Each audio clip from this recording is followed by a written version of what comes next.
Hello there, my name is Peter Peter. McGuire. I'm the chairperson of the new Glasgow Rocks official supporters club, and welcome to the first of what we hope will be a regular event with us, and that is a question and answer session with some key people from the Rocks and the basketball community in general. And for this first session today, I would like to welcome Duncan Smillie, owner of the Glasgow Rocks. Thank you very much, Duncan, for taking time out of your busy schedule to participate in this question and answer session. And hopefully you're going to enjoy some of the questions that have come through from some of our fans. And hopefully you'll enjoy these sessions and agree to participate in them in the future. So welcome, Duncan. Well, thank you for having me, Peter. And genuinely, really happy to do this. And it's something that I'd like to do more of. And I'd like other people to do more of as well. So yeah, thanks for having me. And yeah, not sure why, but quite looking forward to it. Okay, well, let's just get down. Okay, we've got some questions which I think are some general questions that I would just like to ask you. And we've also got some questions that have actually come in from some Rocks fans. And some quite interesting, amusing questions in there. So hopefully we can get through these. Okay, first question that I think a lot of people would like to know is, how has this COVID-19 affected the Rocks both on and off the court? Well, I mean, it's been seismic, Peter. I mean, I think for everybody, for every individual, every family, every business, it's had a huge impact on us, mostly on a negative way. There's not many things that have had a positive impact, but specifically on the Rocks, I think on the court, first of all, we were mid-March and flying quite high in our season, so it was really disappointing that we didn't get the chance to finish the season and to win our first championship in over 20 years. We'll never know whether but we're in a good position, we're in a stronger position than anybody else. So on the court, it was really disappointing that we couldn't finish the season that we started, and off the court, it's been financially we're taking a big hit. Not having been able to finish our season has greatly reduced the income that we were scheduled to have in the year. Granted, we didn't have some costs because there was a few games we didn't travel to, but by and large, it had quite a serious impact on our income. And from pretty much mid-March, we've been in a zero income position. We've had a few orders here and there for some merchandise, but we've not been selling sponsorship. We've not been selling tickets. We've not been able to sell for next season tickets, and not been able to sell sponsorship. So we've been in a zero income position since March, and that's quite a tough position for anybody. Running a business is a bit like running a household. You've got a monthly budget or an annual budget. You've got money coming in and money going out. And when somebody switches off the tap for the money coming in, and you've still got a fair amount of bills and costs coming at you with zero income, it's a pretty tough thing to navigate through for what could end up being 6, 7, 8 months. Okay. I think it has been, I think as a Rocks fan, we've seen that, and we know what the Rocks are going through. And I don't think the Rocks are unique in this. Certainly looking at some other sporting teams, other basketball teams, I think there's a lot of teams in the same position there, Duncan. So that's interesting.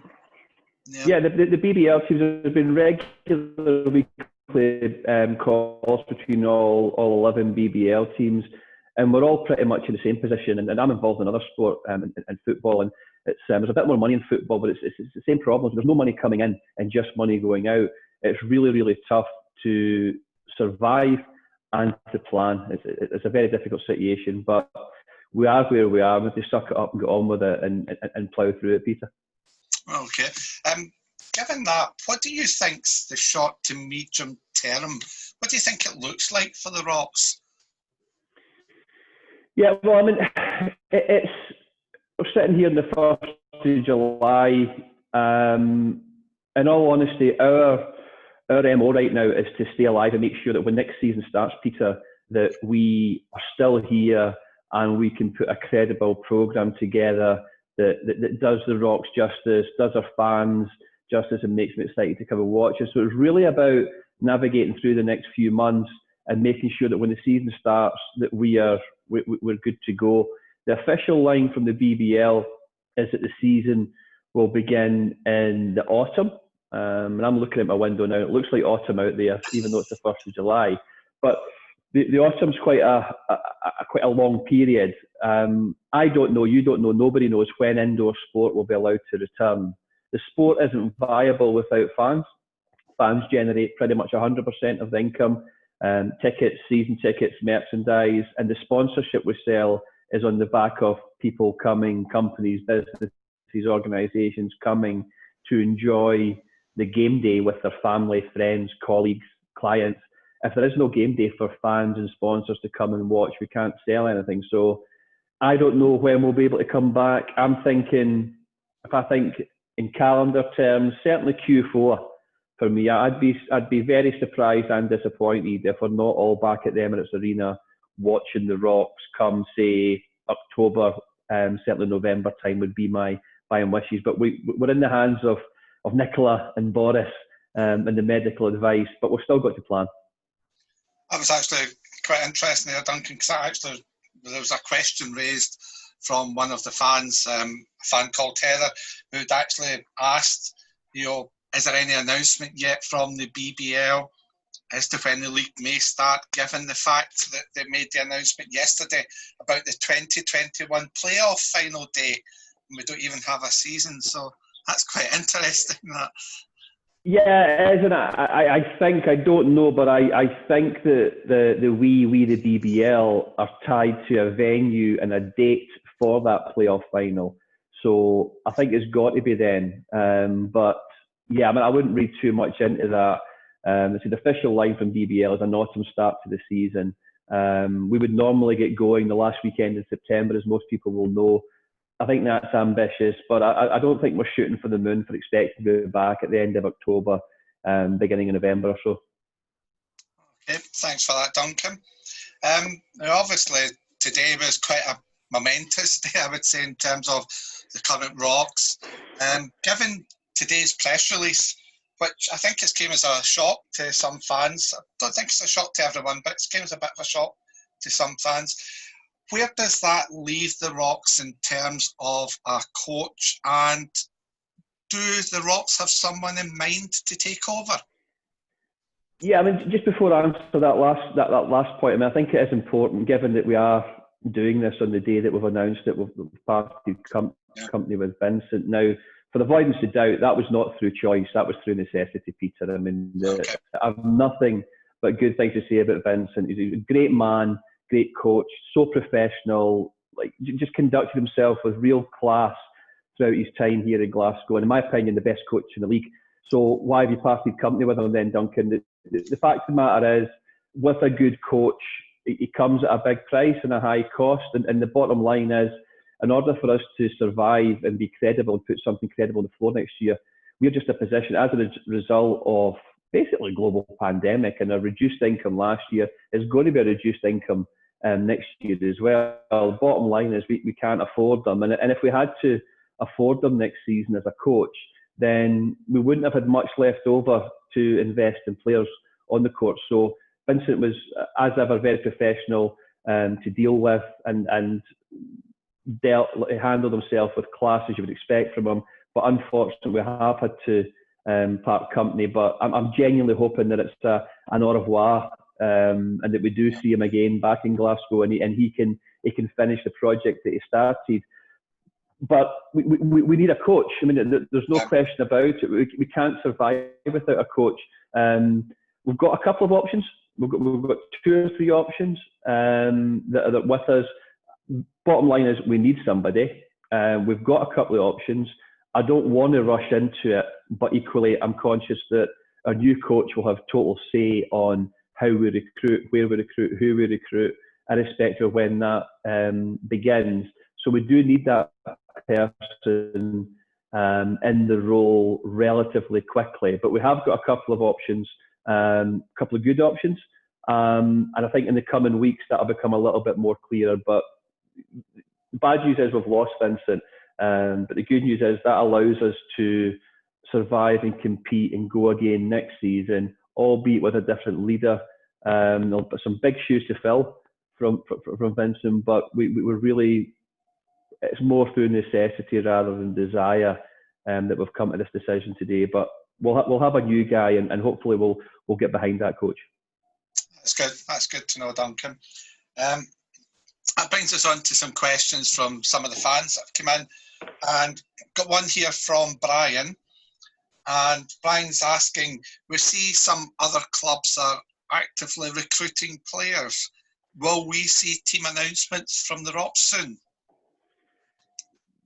Yeah, I mean, yes is the answer. I mean, I shouldn't be the guy that recruits players, because that's the coach's job. However, there might be a few players that everybody expects us to recruit for next season. But yes, we will. I'm a little bit nervous for the same reasons as not being able to go and sell season tickets and sponsorship, is to offer somebody a contract not knowing when the contract starts, what the season looks like next year, is quite difficult. Other clubs have jumped the gun on it, and I don't want us to be missing out on some players. So I think there'll be nothing imminent in the next few days or so, but it is something that we are starting to deal with. But we will have to protect ourselves in terms of when that contract starts. There's no point in us offering a player a contract that would normally start in August to then find that our season's not starting to November, December, who knows, January. So we do need to get recruitment going. It shouldn't be me or anybody else that does it other than our new coach. So I think we will see things coming in the next few weeks regarding player recruitment. Okay, that's good to know, Duncan. Thank you. On that, well, similar vein there, obviously you're talking, we don't know when the season will start. There's obviously a lot of fans out there are not worrying, but are considering, okay, once the season starts, the Emirates is maybe not the biggest of places. We saw towards the end of last season, or to the end of the season before it got cut short, that the crowds were improving, people coming to see the Rocks. Do you think, given what's happening with COVID-19, giving the possibility of having to play to reduce numbers, do you think that the Rocks will be able to meet all the needs of their fan base in terms of games, etc.? I'm talking about capacity and everything. Yeah, I mean, I think we're in quite a fortunate position, maybe even unique, because if you look at the 11 teams in the BBL, we have access to the arena with the biggest capacity. I mean, I think London Lions at the Copper Box have around 5,000 capacity. Now, our small arena, the Sports Hall, where we play most of our games, has just under 2,000 capacity, but we can get 7,500 seats in the big arena. Now, and I'm making this up, but hypothetically, if we needed to put 2,000 people in the big arena, we probably could do that social distancing. I've spent a lot of time over the past few months speaking with the Emirates and the council, and they do have plans on a social distancing protocol and procedures that allows fans to go in to the Emirates. So I think it's doable. We need other teams to play against. Most of the teams in our league that are playing in capacities of, in some cases, less than 1,000, it's not viable for them with a couple of hundred fans. And then places like Leicester and Newcastle that might have, 2,500. But I think we're in possibly a good position having the backing and the protocol and the rules that will come from the council, which, let's face it, that is the Emirates Arena. So I think we're in arguably a better position than most, and we'll be led by them. But it's got to be viable for us. There's no point if suddenly we're in the big arena and the arena hire doubles and we've got double the stewarding cost, that it doesn't become viable. So we'll really be looking for the council to be a partner on this. And I've got no reason to think that they wouldn't be, because they normally are. That's good to know. Okay, thank you. I've got a question here from a young fan, Zoe, and she's asking, what's the new Rocks kit like? She's obviously thinking of the fashion viewpoint of it. Any ideas there? Yeah, I do know what the Rocks kit or what it might look like, because I've got actually samples sat behind me here, but I can't show them because I'm not allowed. But yeah, I mean, we have two kits a year. We're wedded to the navy of the Rocks, your standard Rocks navy for our home kit, and we try and work around that. can neither confirm nor deny there might be a wee Tartan theme running through that home jersey this year. And then we get a bit of poetic license on the away jersey. We can go a wee bit crazy. We had the very popular pink kit last year, and we might be equally as bold this year on the away kit. But I would hope that certainly towards the end of July, beginning of August, the kit will be agreed, and that hopefully we'll be in a position to start doing a pre-sale on it. It'll be Kappa again. We have at least one more year, if not 2 more years, of Kappa to run. That's a league deal, so all 11 teams will have Kappa kit, and again, they're a good partner. But yeah, hopefully it'll be something that that we can all get behind. Okay, that's good. Thanks for that, Duncan. Got another question here from a fan. It comes from Paul. And Paul asks, since taking over the Rocks, you've been landed with more than your fair share of negative criticism. This being said, where do you get your strength and your motivation to keep improving the Rocks? And why keep doing it, given some of the comments made through media, forums, etc.? I'm not aware of any criticism I've ever had.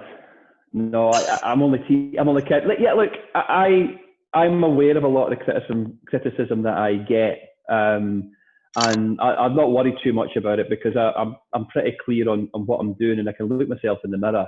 And I don't tend to. I try and stay well away from social media. It's not something that I find particularly useful. Having said that, at the Rock, we need social media. So every now and then somebody will show me something that's been said, and people are entitled to their opinions. I'm not. There's a bunch of people out there. I think it genuinely is a small minority that see me as some sort of bogeyman. I'm not really sure why. And there's a panto villain element to it. But I got into the Rocks because of the work that they do in the community and because of the nice, safe, cool, indoor family sporting experience it is. That's why I got involved in the Rocks, for fun. I do enjoy it. I'm very focused on taking the Rocks forward. I'm sure there's a lot of people think they could do a better job than me, and they want to come and speak to me about it. They know exactly where I live. At the Emirates Arena on the top floor, along with everybody else at the Rocks. But I'm quite focused and determined to take the Rocks where we want to be, and that is still in our own arena. This might have knocked us back a wee bit on that plan, but we're still very focused on that. And I'm not going to get ground down by a few negative comments and some mean people that are out there, because I get a lot of positivity as well. But it doesn't keep me awake at night. And I say my conscience is clear in how we run the Rocks and what we're trying to achieve.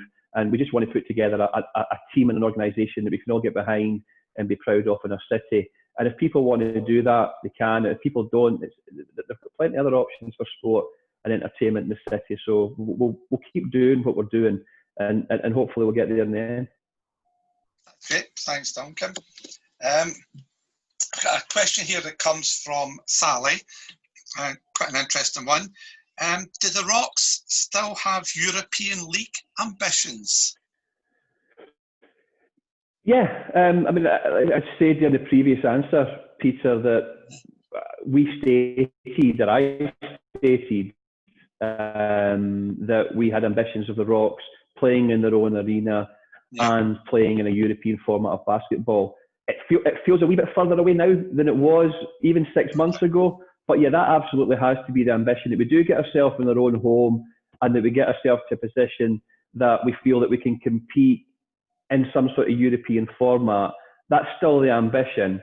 And a lot of people watching this might laugh at that, but why not be ambitious? Look, we're going to give that a go. That's the dream, is to do that. There's a few steps between where we are now and playing in our own arena and playing in a European format. But why wouldn't we go for that? And if it takes us a wee bit longer than we said it would, so what? But we're very much focused on that, longer term rather than shorter term. Okay, thank you, Duncan. I've got a question from another one of your young Rocks fans here, and they're asking the question: is there going to be annual tryouts this year at some point?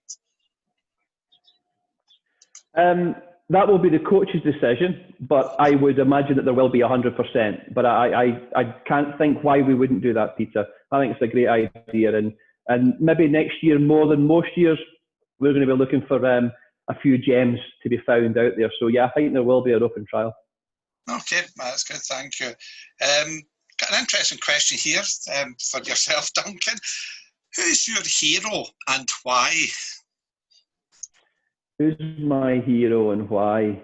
I've got two heroes. My two heroes are my mum and dad, and they made me from scratch, and they're everything that I am, good and bad, and the things that they've done and achieved in their life, I'm very impressed with, and they're my heroes, and they've sort of given me my moral compass and my drive. But they're my two heroes, which is maybe a bit of a soft answer, but that's just a true story.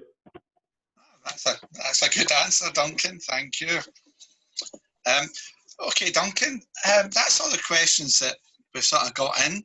I don't know if there's anything else you would like to say to supporters within the Official Supporters Club as your role as owner of the Glasgow Rocks. We'd be happy to hear anything you wish to say to us.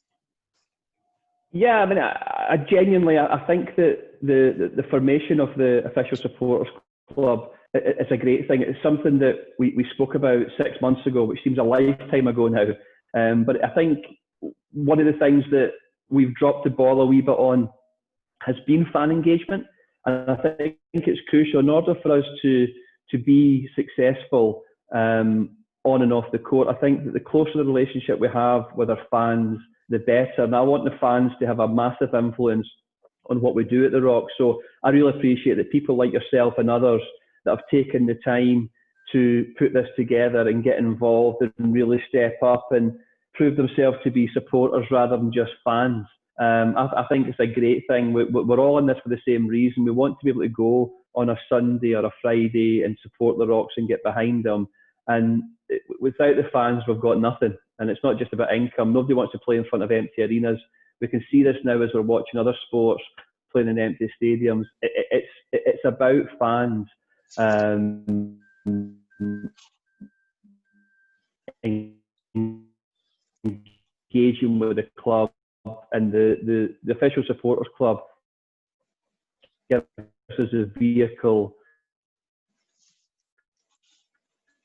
to do that and to get behind us as and when the time's right. We're going to need their support to put together a programme that's credible for next year that we can all be proud of, and get behind our new coach. And there'll be hopefully some old faces on the court and hopefully some new ones, but we are going to need our supporters to step up next season. And I've got no doubt that they will. And I just can't wait for us to be back in the Emirates Arena with a full house, and that we're looking back on this pandemic as something that's in the past, and we're all excited about the 2021 season. Right, I think we're all agreed there, Duncan. We just want to get back into the Emirates and get some basketball played, and let's see the guys on the court winning games again. That's what we all want, just want back at the Emirates. Well, Duncan Smillie, owner of the Glasgow Rocks, I'd like to thank you very much for taking your time today. Some interesting questions have come in there from the fans and answered very well.